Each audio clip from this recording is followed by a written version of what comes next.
ምግብ ለማብሰል የሚጠቀሙት እሳት በጥንቃቄ ካልተያዘ እንደሚጎዳው ከሰዎች ጋር ያለ ግንኙነትም የእሳት ያክል ካልፈሩት ካልተጠነቀቁት በሰው ምክንያት የሚከፍር ሰዋል።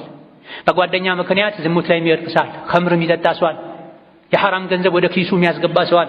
ስለዚህ ከሰዎች ጋር ያለን ግንኙነት ልክ እንደ እሳት በሩቁ አድርጉት። መቅረብ ካስፈለገም በልክ አድርጉት። ሰው ጓደኛውን ነው የሚመስለው ተብሏል። የነቢዩ አጎት አቡ ጣሊብ ሊሰልም ምንም የቀረው ነገር አልነበረም። የተለያዩ ግጥሞቹ ሙስሊም ነው እንዴ ሁሉ ያስብላሉ። ለነቢ ተከላክሏል። ለእሳቸው ጠበቃ ሆኗል።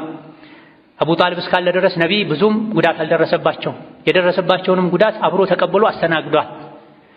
የሰው ወቀሳ ባልፈራ ኖሮ የአባቶቹን የአያቶቹን ሃይማኖት ተወ እባላለሁ ባልል ኖሮማ ምድር ላይ ካሉ እምነቶች ሁሉ የተሻለው እምነት ሃይማኖት የሙሐመድ ሃይማኖት እንደሆነ አውቃለሁኝ። በአፌ ልገልጽ ይሄን የከለከለኝ የአባት አያቶቹን መንገድ ተወ እባላለሁ ብዬ ነው ብሏል። ይህ ሰው በአፉ አውጥቶ እንዳይናገር ያመነበትን ነገር የከለከሉት መጥፎ ጓደኞቹ ናቸው። መጥፎ ጓደኛ ዱንያን አኺራን ያበላሻል። ወከዛሊክ ምግብን እንደ መድኃኒት ተጠቀሙ ይሉናል። ምግብ አገኘሁ ብለህ ዝም ብለህ አትብላ፣ ሆድህን አትሙላ። የሰው ልጅ ከሚሞላቸው ነገሮች ሁሉ የከፋ የሚሞላ ነገር ቢኖር ሆድ ነው ተብሏል። መራብ አልፈልግም ተብሎ ጠግቤ መብላት አለብኝ፣ የተለያየ አይነት ምግብ ያስፈልገኛል ተብሎ ሐራም አይበላም፣ የተሰረቀ አይበላም።